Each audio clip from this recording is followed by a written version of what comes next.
The Formula One world was shocked by the news that came just hours after the Monaco Grand Prix qualifying session. Lewis Hamilton, the Formula One icon who now races for Ferrari, was given a three-place grid penalty by the Fédération Internationale de l'Automobile, FIA, after the racing regulator found new evidence related to the dramatic incident between Hamilton and his former rival, Max Verstappen, during qualifying. How will this penalty affect Ferrari and Hamilton's chances of achieving optimal results in Monaco? Let's discuss. It all started at the Masset corner, one of the most technical and crucial parts of the narrow Monaco track. There, Hamilton received a message from his race engineer, Riccardo Adami, informing him that Verstappen was slowing down behind him. Hamilton calmly eased off and slowly returned to the racing line without realizing one important thing. Verstappen was maximizing his flying lap.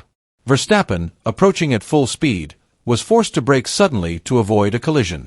His important lap was ruined. Within seconds, his frustration erupted over the team radio in the form of an emotional rant, not just a momentary outburst of anger, but a reflection of the pressure that had been building up over the weekend.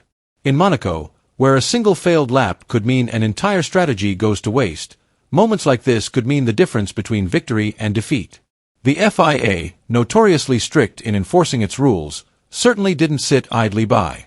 They immediately reanalyzed all the evidence, including telemetry data and radio recordings, and heard from the drivers and teams involved. The investigation's results shook the paddock. Hamilton received a three-place grid penalty, a decision that instantly changed the front row, forced Mercedes to rethink their strategy, and gave Red Bull and its rivals a huge opportunity to take control of the race. Although he seemed calm, smiling, and professional in front of the media, reports from inside the paddock revealed that Lewis Hamilton was actually harboring deep disappointment, not with Max Verstappen, but with his own team. Hamilton kept his narrative in front of reporters, but his tone changed behind closed doors. During his FIA hearing, Hamilton emphatically stated, "I was told Verstappen was slowing down. That's the information I received from the team. Without it, I would never have been on the racing line again." This seemingly simple statement actually shows how seriously Hamilton took the communication error. A Ferrari insider described the situation in the team room as very tense. You could almost feel the electricity in the air. Riccardo Adami, who had previously worked with Carlos Sainz, was under intense scrutiny. Engineers and analysts looked at each other, searching for a way the coordination could have failed. Although the communication error lasted only a few seconds, the consequences were enormous. In Formula One, where every millisecond counts, the slightest mistake can change the course of a championship. Hamilton, usually good at hiding his emotions, could not hide his frustration behind the scenes. The pressure was on his shoulders as a driver and on the entire team, which had to bear the consequences of a single moment of misinformation. Ferrari came to Monaco with great optimism. Charles Leclerc impressed in the free practice sessions, topping FP1 and FP2 with the SF25, a car that seemed very suitable for the Monaco street circuit's characteristics. The team hoped the Leclerc-Hamilton pairing could break Red Bull's dominance this season, especially given the technical updates they brought specifically for this track. However, reality said otherwise. In less than 24 hours, the positive momentum turned into a serious threat. This was not just a minor incident but Ferrari's third major blunder in 2 months, following the chaotic pit strategy in Imola and the wrong tire choice in Miami. Despite high hopes in Monaco, the results were frustrating once again. Ferrari team boss Frédéric Vasseur tried to calm the internal and external turmoil. "We gave Lewis the wrong information at the most crucial moment. It's disappointing, but we have to accept the decision and focus on the next race," he told the media, his tone barely concealing his tension. Of course, however, the public and the media are not easily satisfied with such standard answers. Disappointment set in among the tifosi, who felt that their favorite team had failed to seize a golden opportunity once again. The penalty means that Lewis Hamilton will start in 7th place instead of on the second row, as Ferrari had originally planned. At Monaco, a notoriously tight and difficult street circuit, starting from 7th is nearly equivalent to conceding defeat before the race begins.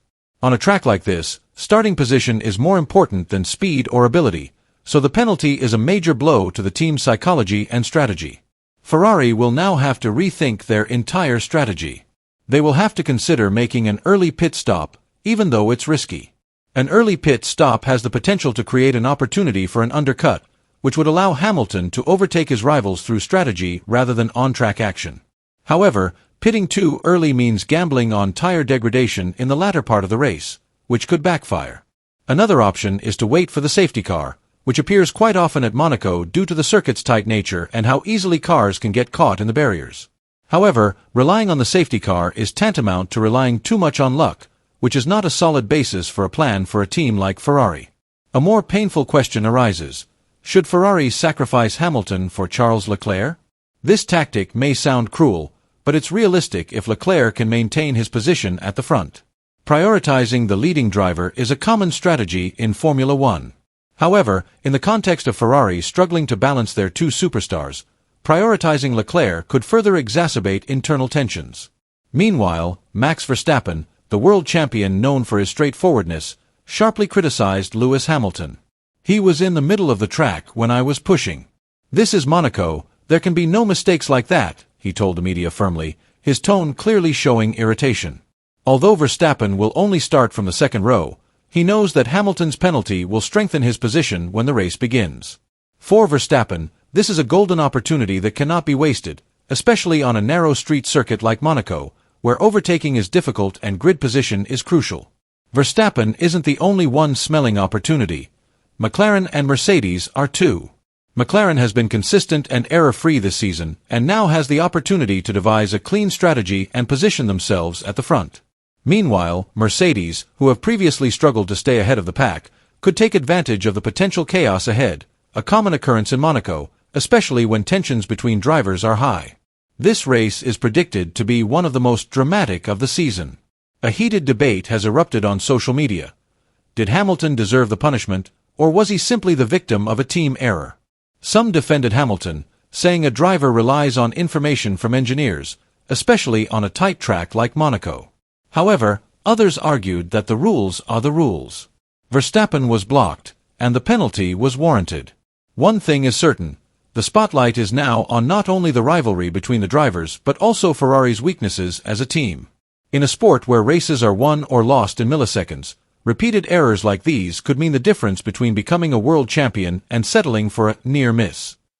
The 2025 Monaco Grand Prix was initially seen as the perfect stage for Lewis Hamilton to revive his new era with Ferrari. After a tumultuous and hopeful, yet far from smooth, start to the season, the iconic race on the streets of Monte Carlo was seen as a golden opportunity to climb the podium, improve the season record, and strengthen its position in the fight for the World Championship. However, a fatal communication error during the race changed everything, ruining the carefully laid plans. The pressure on Hamilton's shoulders is growing heavier. Can the seven-time world champion recover from this mental blow, silence the critics, and prove once again that he is one of the greatest drivers of all time? Or will this moment mark the beginning of Ferrari's downfall? The team is mired in strategic chaos and is losing the hard-earned momentum. Write your opinion below.